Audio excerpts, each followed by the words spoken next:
Welcome back, Wanderers. Nice to see you. And to anyone who's new, my name's Ellie. Hello, welcome.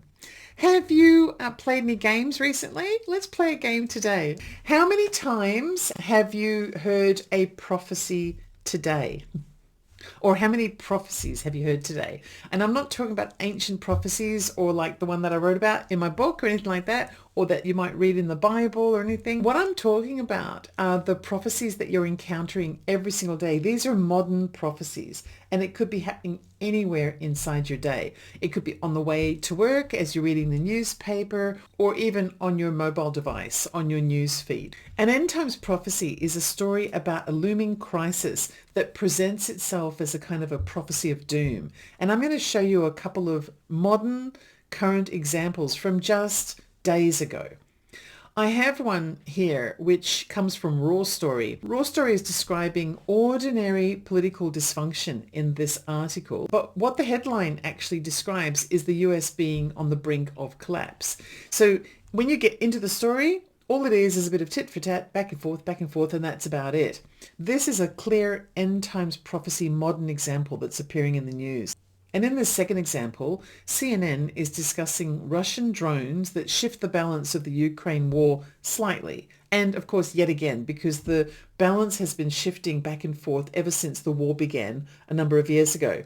At the moment, what it says in the headline is Russia's drone revolution heaps pressure on Ukraine defenses. But the previous headline for this article said something different. On the day that it was first published, which was a few days prior, the headline said, Russia's drone revolution turns the tables on Ukraine. It was first published on the 23rd of November under that original headline. That sounds like an end times prophecy. But then once the article on the 23rd of November had finished all of its monetization clicking and stuff, CNN did what all the media organizations do, all of them across the board, and it slightly changed the headline and republished it in order to start a new cycle of monetization from the same story. And now here's another example, and this one is a partisan kind of example of spinning a single story into two different versions. We've got articles here claiming that the left is faltering and that it's about to collapse, or that their concerns for victims is false, or that they didn't really want a full release of documents relating to the Epstein file, just a few regarding Donald Trump. So these are attacks on the left showing that the left is starting to fall apart, that have been published with kind of a right-leaning focus. And then we have on the other side examples of how the very same story of the Epstein files is being tilted as claims that the right is faltering, or that it won't survive the Epstein files, or that MAGA is being torn apart. As you can see, both sides say that the Epstein matter is going to backfire on the other political side. The left say that the right will go, will fall apart as a result of it, and the right is saying the left it's going to backfire on the left and they're going to fall apart. In reality, by the time this Epstein matter has finally moved on, both sides will still be standing because it's a distraction. And if you want to know more about that, I actually have a video about that very topic right here, hopefully as a video card for those whose devices allow you to see the video card. So the point of the game today is to see how many modern end times prophecies you are naturally bombarded with as you go about your ordinary daily business.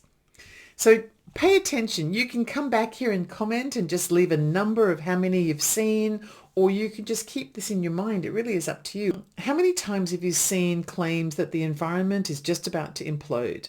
Is the doomsday clock being referenced? Is it inching closer to midnight in your news feed? Is society about to collapse? Is a meteor about to crash to Earth? Is there a hostile adversary that's about to invade us, or, that we need to hold at bay? Are we going to run out of food or some other kind of supplies first? Is our energy going to be cut off? Is our water going to be cut off? We're going to run out of air. All of these news stories are floating around every single day. And if you can remember how many you've seen, just write a little notch up somewhere every single time you see it. Come back and share that number. I'm not saying that any of these things aren't important, but what I am most certainly saying is that there is a far more imminent threat to humanity. And of course, because it's a threat to us, it impacts the world as well. And that number one threat, which is above every other threat, is the mental health crisis. So when you put that into perspective and consider it in the context of all of the headlines that are discussing and propagating imminent threats that none of us can control, that would explain the reason why mental health is at the top of the list. Even if you never return to this video to share in the comments how many prophecies that you have encountered in a 24-hour period, just notice them in your life. There are so many of them. And as soon as you become aware, you won't be able to stop seeing them.